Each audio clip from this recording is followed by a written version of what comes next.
months for June and July for prior meeting minutes.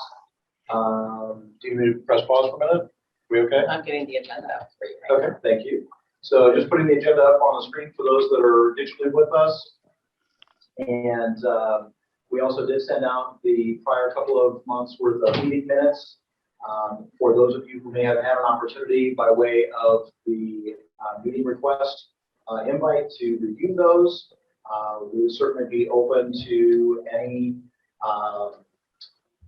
motions to accept those minutes. If there's a person that is able to put that motion forward.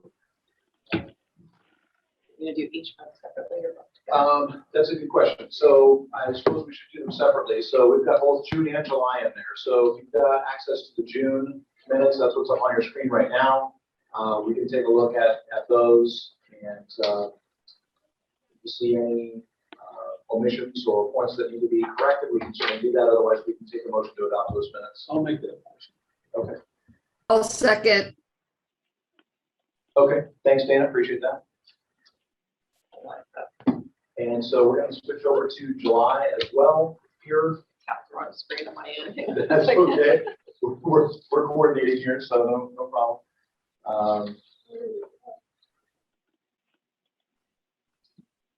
Sure, at least that was on the screen if we all can. I must have hit stop screen. But I think it looks like that. That's okay.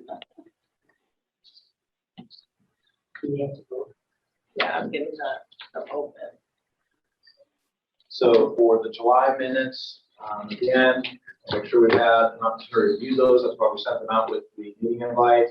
And if there again are not any noted omissions or corrections needed, we can take a motion for adopting those minutes as well. I'll make a motion. Thank you, Tom.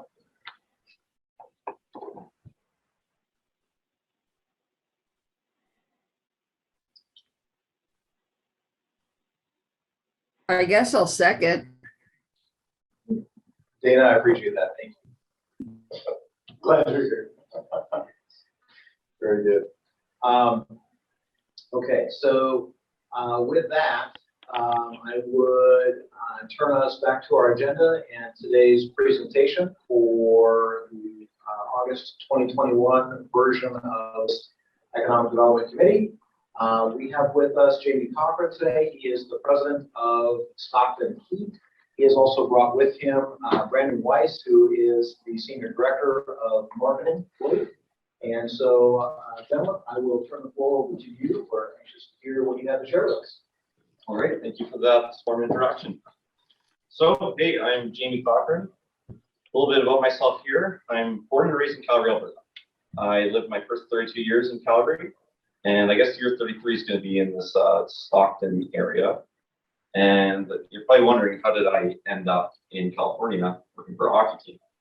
Well, the Stockton Heat are basically making a baseball comparison here. We're kind of like the AAA for a hockey club. So our major league affiliate is in Calgary, and I've been a big hockey nut my whole life. So I realized what I want to do in my career is work with a hockey team. So I was able to get a job at Calgary Flames, and I actually kind of worked my way up in the finance and accounting department. And over time, I've kind of been overseeing the finances of Stockton. I'd come to Stockton about twice a year and kind of check in on things, and I've slowly kind of got to learn strategy and a bit of a broad understanding of what's going on here.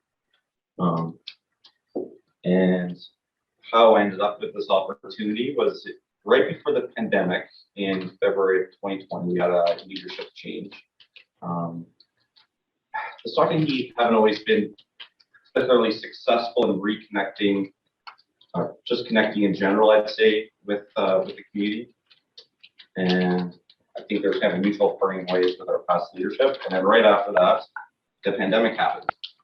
So it didn't really make sense to refill that presence role right away. So because I had a bit of a bridge between Stockton and Calgary on the finance side, I've been overseeing the Stockton Heat from my couch in Calgary. Now, you might find that it's very challenging to connect with the community and make a presence in Stockton when you are literally in a different country.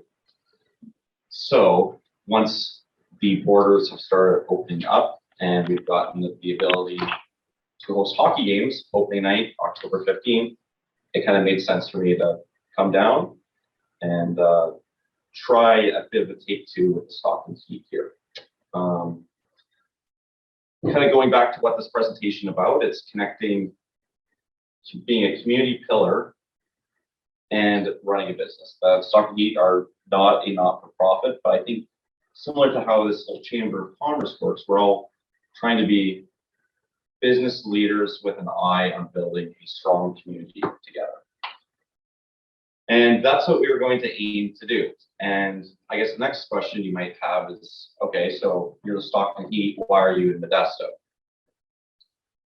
There's not a lot of hockey teams around here. There's actually not a lot of hockey rinks. So we actually have a really devoted fan base that travels from many different areas, such as Modesto.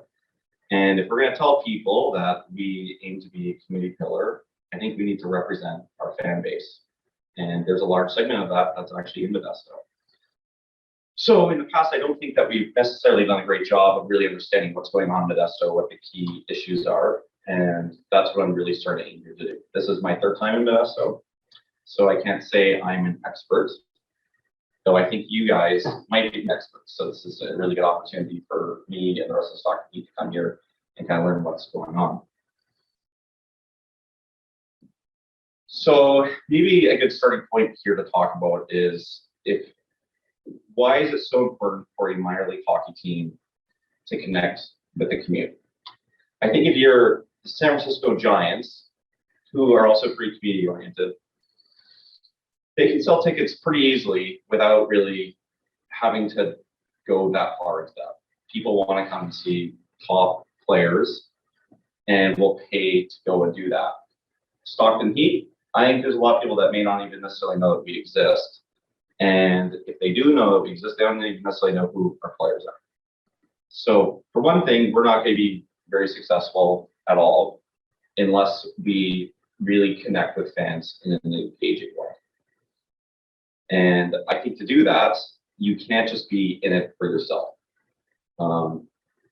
I think any company that is a part of the community almost has like a bit of an ethical and moral need to give back.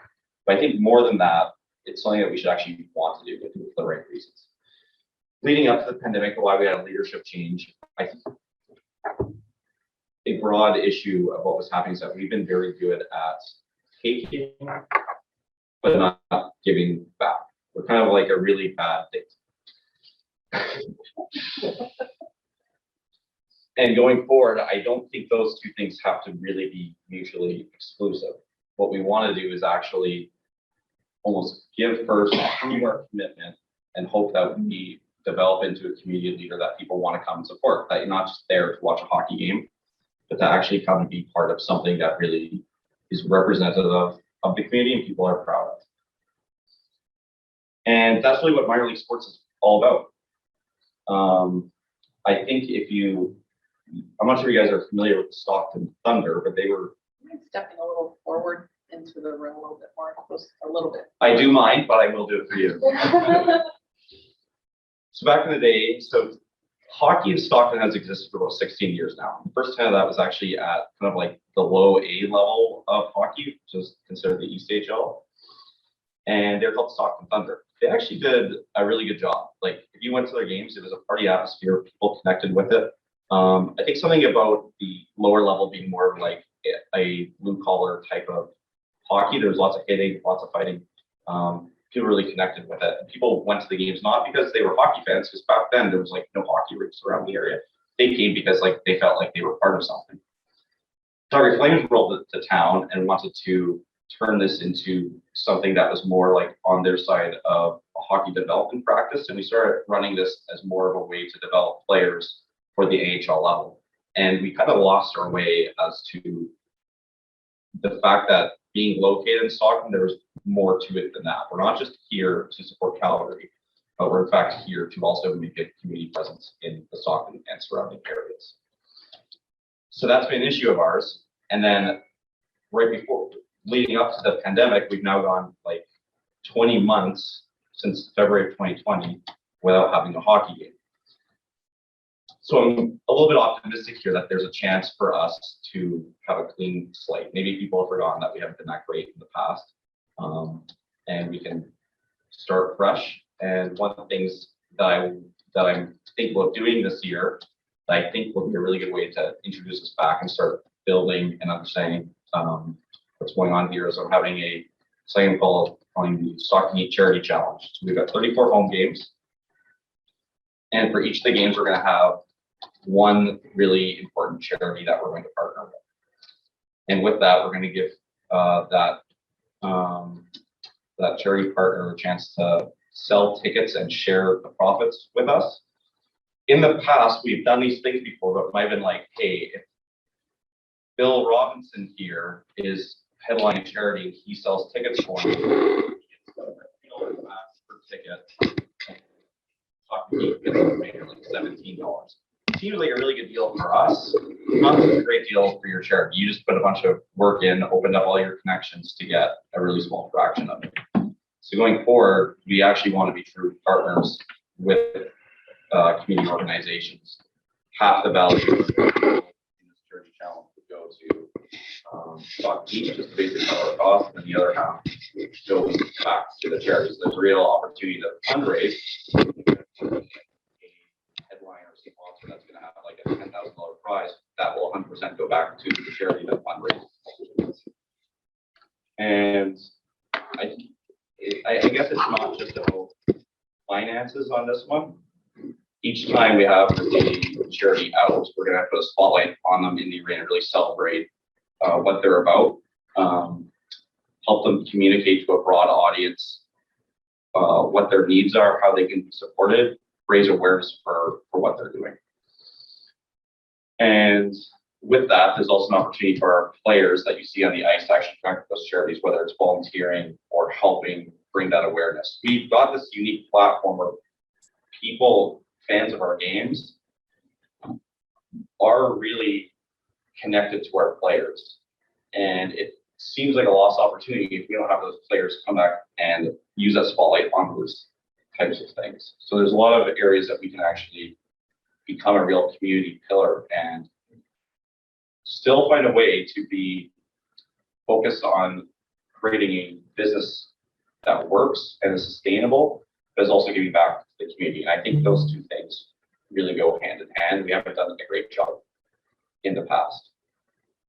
Another issue that we've had that's created, I'd say, division between us and not just the fans, but the overall community, is we get into these really ugly lease situations. Right now, our lease expires at the end, so on June 30th of 2022. So everyone knows that at the end of that year, there's going to be a fork in the road.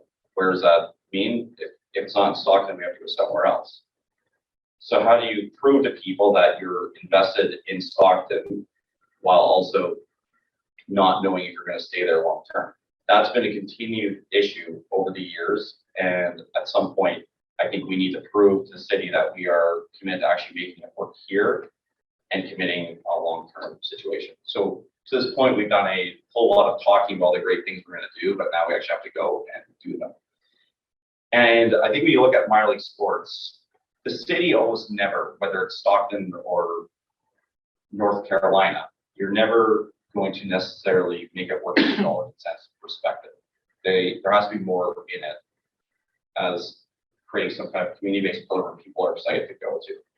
So I think in the past, we've done a decent job of looking out for our own financial interests, but not giving back to the community enough where there's a motivation beyond dollars and cents for Stockton to want to commit to us. So that's where this all kind of ties in together, that if you can find ways to give back in equal amount to what you're benefiting yourself, there's a real partnership for these two parties. That is my talk, and I would love to open it up to a Q&A.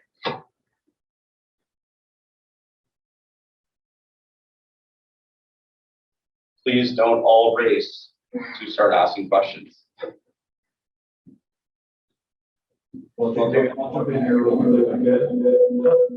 You need to mute you because it's a different microphone now. Is it me? Oh, wait. Sorry, you're right. There. My bad. I didn't push any buttons. Circling back around on your last topic about the lease, is there a certain point in time, or has it already begun, when it's going to start a conversation with the city and that as far as these conversations, and how does that process go for the organization? So we've been kind of playing tag over the last years. Like, it's a really complicated deal to do during a pandemic where we're not exactly sure what it's going to look like when we have attendance at the games. Okay. So I'd say prior to this, when we had past leadership, the parent company in Calgary was very uninvolved and unaware of really what was going on. They were focused on Calgary, and leadership in Stockton was focused on Stockton. There was a really contentious discussion there about how to make things work in a way that was financially sustainable for both parties. And I think there was almost a bit of a loss of what the objective is here. It was just like, there's only so much money to distribute between the two parties. I think people are forgetting what this is actually all about, which is creating a place that the community is supposed to be proud of. And I think if we actually created that, there'd be more money to stretch between the two sides, I guess. So anyways, ever since we've had that leadership change and me coming from Calgary, I think it's really exciting that Calgary overall is going to be a lot more involved in these discussions. So it's like conversations are already happening in the background. I think there's just a bit of we need to prove that we want to be here and that we want to actually make a positive impact on this overall community. Until we prove that through our actions, if I was the city of Stockton, I would be like, I don't know, I can kind of go either way on you guys. But the fact that we're talking, having positive dialogue with the things that we want to do, I think is a really good starting point. Usually planning for like next season to start like 6 months in advance. So I think you're going to see an escalation of those conversations over the next 3 to 4 months, so that we're not in this situation like we were last year, where we had to make a last minute decision to actually play in Calgary temporarily because of the COVID border restriction issue. How long is the lease? Is it annual? It sounds like it's almost annual. It is right now because there's been this almost mutual distrust. Ideally, what you do is you sign like a multi-year deal, like 4+ years, and that's how you actually prove your commitment. And to me, that's a lot easier for a fan or a corporate sponsor to get on board with, knowing like, hey, you're not just going to take our money and run in a year. You're actually committing to this for 4 years, and we're going to have a chance to work hard together to do some cool things. You can do a lot more in 4 years than you can do in 1 year. I think the other exciting thing is, like, I've moved my family. I've got a 3-year-old daughter. I'm married. I've got 3 cats. I have to tell you, it was an absolute pain in the ass to move here from Calgary. And I've really got no desire to move back and do the same thing in a year's time. So I've now got some skin in the game. So You're in it. I can not just talk the talk, I'm going to try to walk the walk. And if Brandon has seen me running around like crazy over the last month, I think people are going to see that I'm committed. That's why I drove here to Modesto to actually meet and interact with people, as opposed to just kind of going through the motions. I'll add, I met Jamie in person just a week ago, and I can tell you he's only in his 5th week here living in Stockton. He is very new to California, the Central Valley, and like trying to absorb what's going on around it. Right. I feel like I know almost nothing about Modesto, but I'm going to learn. I'm going to try my best to learn and understand what's going on here. So going back to the lease then, is it your intention, I mean, is it your organization's desire to try to negotiate at this point a long-term lease, 4+ years, or is it, you're just going to try to do that 1 year and then maybe reevaluate it later? The intention is to try to secure something longer term. I think everyone agrees that these 1-year posts aren't working. It's just like everyone from fans to staff are kind of left in the air. Like, if we pack up and move our bags to Canada, what does American citizen Brandon Weiss do? So it's like, it doesn't create awesome employee engagement either. We want to turn this into a community pillar for both fans, staff, businesses, sports sponsors. I'm just curious, I have been to games there in the past. I'll be honest, probably once a year at best. But usually it's kind of a marketing thing. It's been a church group or a charity or, There's some folk environmental. that we get you to come into, it's not Exactly. just hockey. But I do know people living, outside of Stockton that have season tickets and dress up and go all the time. And do you have any numbers on like how many like season ticket holders or shares coming from Stanislaus County or Modesto? I don't have those at my fingertips. Do you have a better idea on that? Anecdotally, percentage wise, I would say about 1 in every 4 is Stanislaus County. The vast majority are San Joaquin. We get a little bit from Sacramento County. We have several fans who drive in from Dublin and Pleasanton area, so we do get a little bit of the reach. I think what we need to do a better job of is make real connections down here with fans, because it's not that drive, you just go to 99. So, Right, the 1 in 4 statistic is really, whether that is 100% accurate or not. 1 in 4 is kind of like a really crazy statistic, because like, have any of you guys seen us do anything in this area before? I'd say probably not, but we say that we're community based, and 25% of our fans come from this area, and then you haven't seen us once. And I would foresee that would go up if they do see you here. It's just gonna draw more. I would think so, and we at least engage and give them something to be proud of. Right now, the 25% are coming, or probably because they really like hockey. Maybe they don't really love us that much, but they're coming for the hockey. And I will say there is a history. Cecil here used to be CEO, and I worked here, and we handed the reins over to Trish. But no, there was a history with our Stanislaus Green team, where you guys would do in kind of an environmental day or night or week, and we would have a booth there, and we would sell tickets and a lot of other environmental type groups and recycling groups and stuff. So there was this history where every year we would do this with you. But I think to your point, I don't know that we ever sold a lot of tickets to our members. We promote it, but I think it's probably because they don't know that we exist.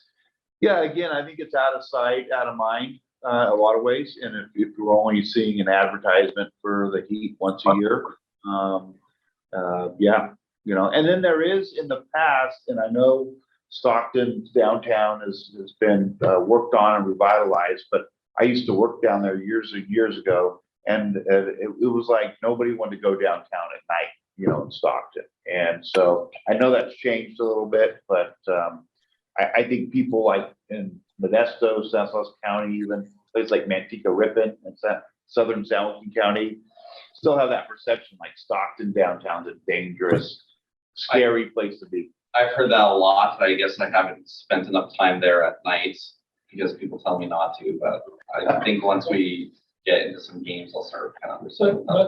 But even with that said, when you go in there, usually it's, I don't want to say well guarded, but there's a lot of people around. The parking is nice and that. And so even though the surrounding area may not be the most desirable, it really is a very nice facility and that. When you see it at night lit up on the waterfront, like no one would guess that it is a really dangerous area to be.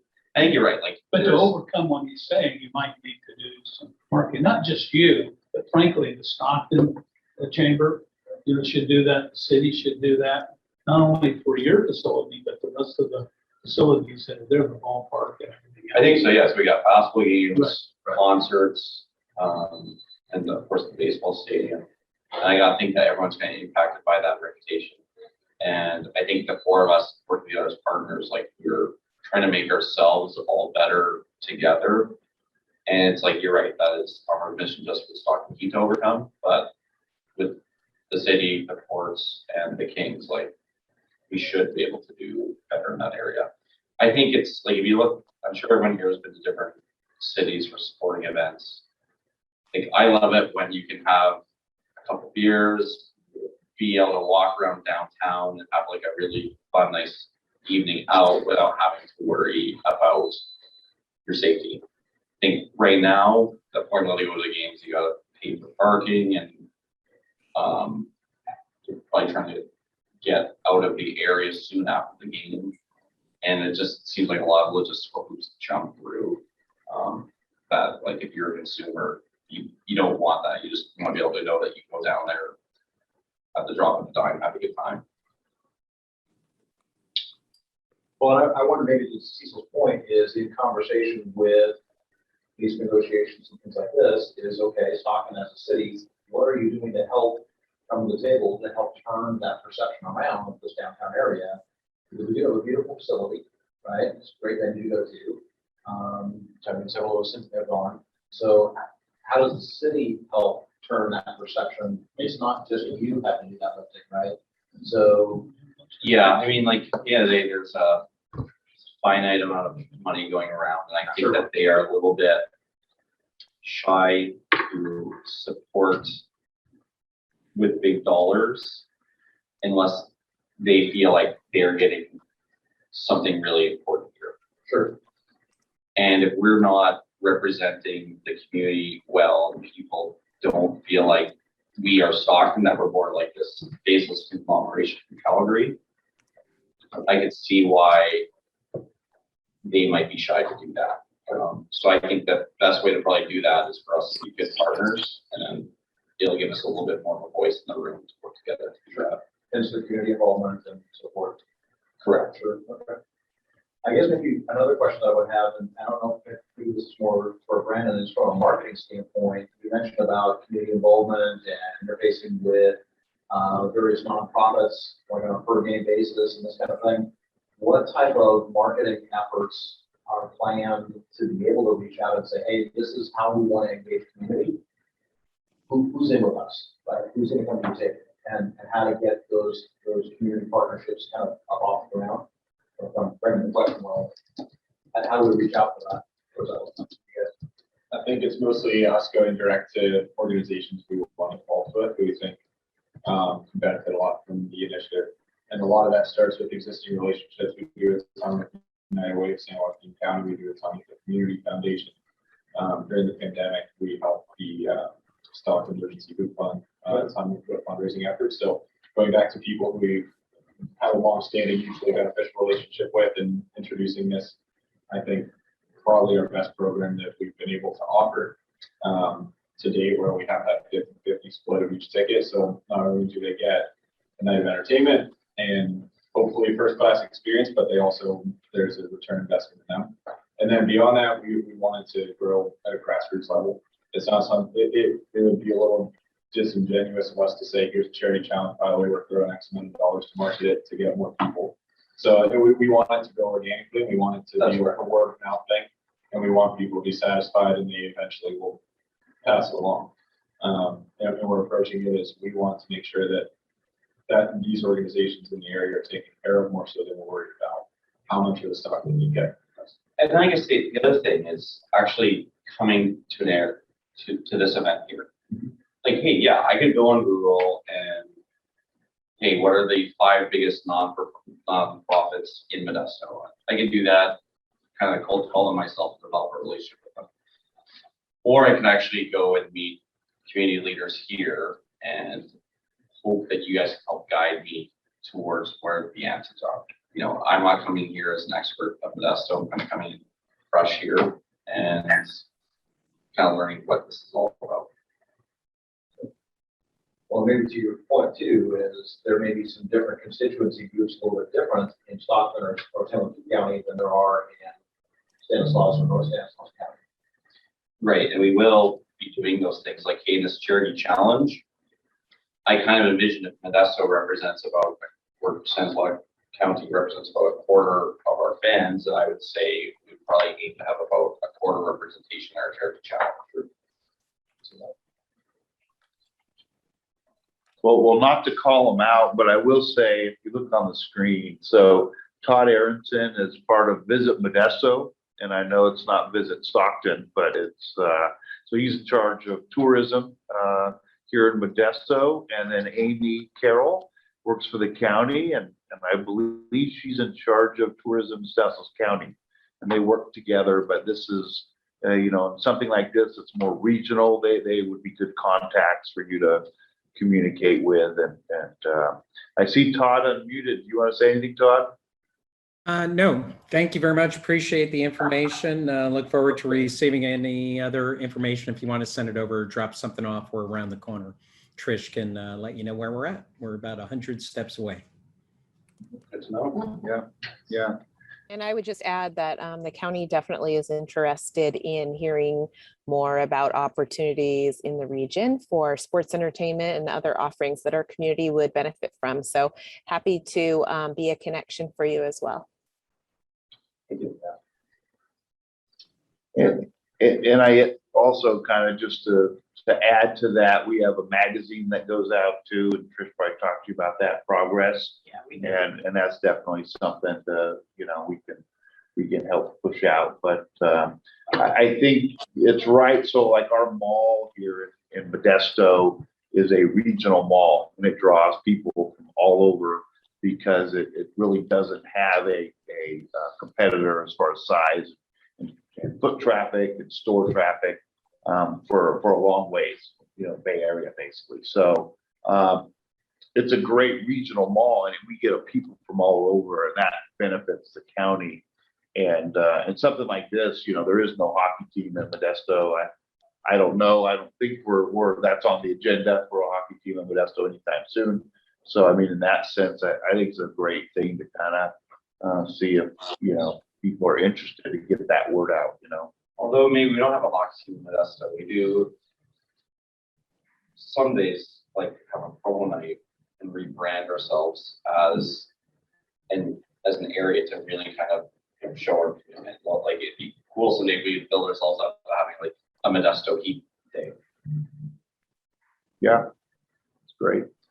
I do just want to go on record, make sure you let Wes know this up in Stockton, that we're still going to encourage them to stay, play, and eat here. They can go up there for a game, and then they have to come back. I'll let you start that out with Wes. Jamie, I'm going to ask you to come forward one more time. We're testing sound. A couple people are hearing it distorted. The mic is here as part of this. So two more steps and would be even better. Thank you. So Jamie and I talked quite a bit about ways we here in our community and through the chamber and through our partners can help elevate the opportunity to attend and participate with actions and activities at Stockton Heat. Since we're sort of in a transition of open dialogue, there's 3 people on the call, 2 semi-introduced. I'm going to invite them to introduce themselves if we could. Amy, could you do a more formal introduction of yourself for us, please? Sure. Amy Collier Carroll. I work in the Chief Executive Office for Stanislaus County and oversee legislative affairs and communications. Part of that work is the regional tourism roundtable guidance that the county is sort of providing for the community. It's exciting work, and we're just about at the cusp of pushing out a website, social media channels, and some other things. We have about 60 partners in the community in various sectors involved in this partnership effort. So yeah, excited about what you guys are talking about today, and bringing more people to Stanislaus County and this area to enjoy what we have to offer. Cool. Thank you, ma'am. And Jayla, can you introduce yourself, please?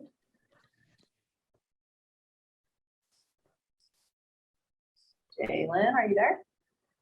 Yes. Hi, Jalen French, Director of Community and Economic Development for the City of Modesto. Interested in this topic today as we look at potentially a new sports stadium for the Modesto Nuts, our Class A baseball team. So just generally interested in the topic, of course, responsible in this department for economic development and to what effect that affects tourism, and having kind of draws for people to come to the city and enjoy the city. Thank you, Dejanay.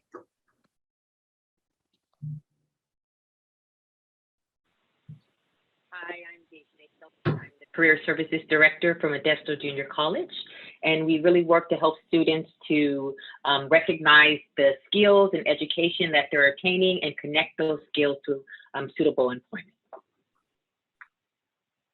Thank you, ma'am. She's also a chamber board member.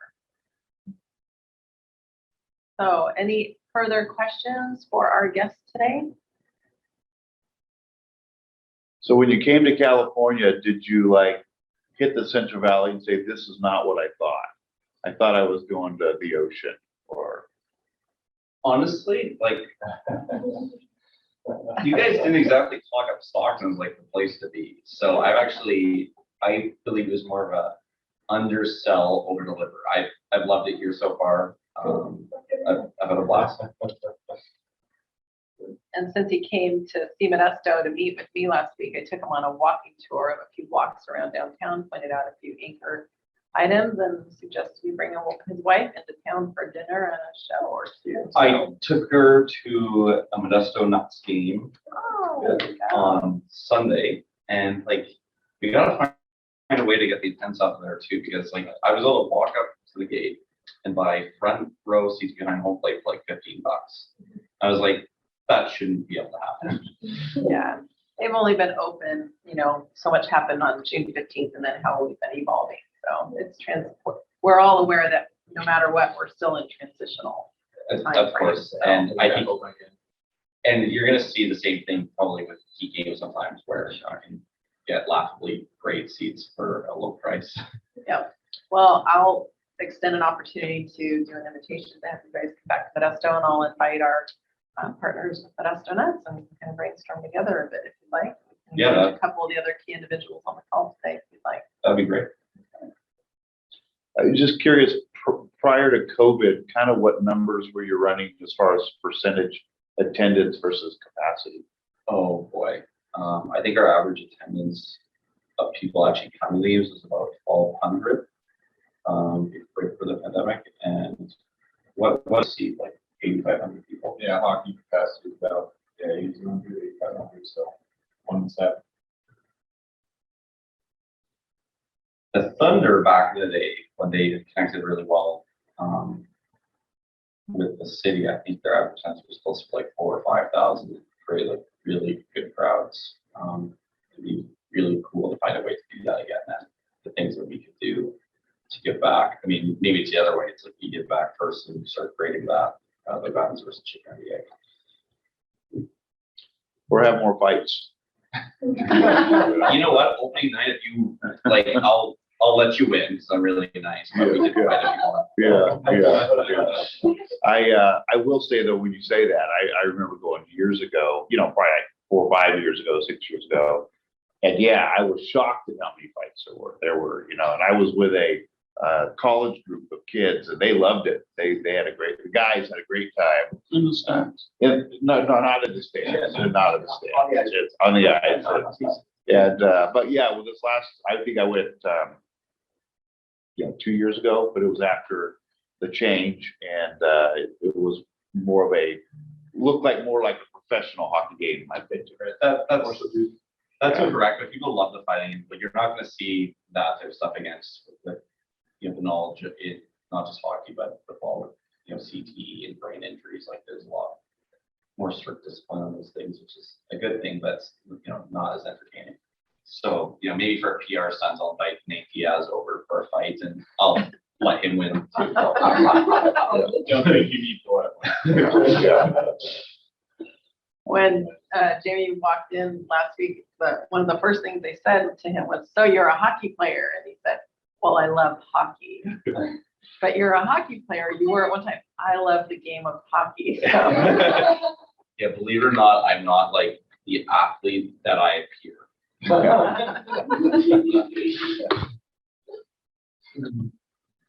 So if there's nothing real direct to add to Stockton Heat, you guys, thank you very much for your time. And I think they'll just do open discussion. If anyone would like to chime in with any questions or thoughts they have on the call, we have time for people to share. You.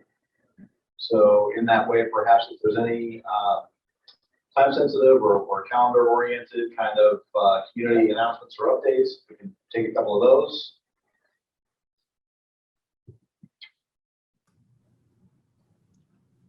Is that open for the group? Yes, sir. Yes, sir. Oh, I just wanted to touch base. It's Todd from Visit Modesto. If anybody had questions on the recent program that was announced or anything on Graffiti Summer, I'm here right now. So by all means, ask questions. We're excited.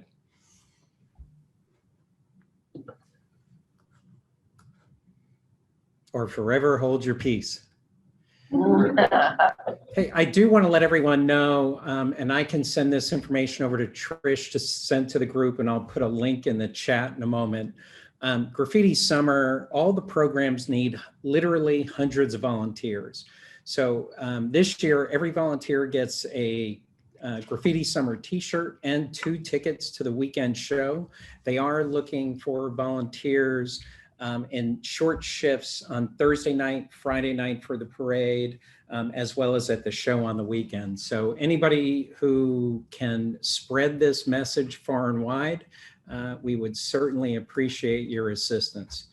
And Trish, you can tell Charlie I did my due diligence. I will hand that on, no problem.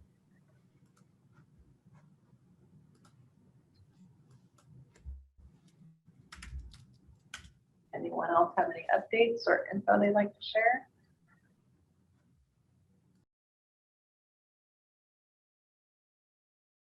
Cecil or John? Wow. Want to share anything on the museum? Do I want to what? Share anything on the museum? Yeah, we need $3 million. We also require really helping out the line. Yeah, I'll take checks, money orders. We're going to compete for dollars between the Stockton Heat and the Graffiti Museum. Sound like being with the chamber again. I'll probably think it's up to you. So I think with that, we're a little bit short on our scheduled time today. However, we occasionally get the opportunity to give a gift of time back to our attendees. I think we'll go ahead and wrap up our time today here at, we'll call it 12:20. And again, want to thank everybody for their attendance today. We do look forward to our next meeting being on the 1st of September. We will have speakers and presenters in Keith Boggs as well as David Lehman, and looking forward to conversation surrounding our post-landing development for that particular meeting. So welcome to join us back there. Be great to have you, and until then, stay safe and productive. Thanks again so much.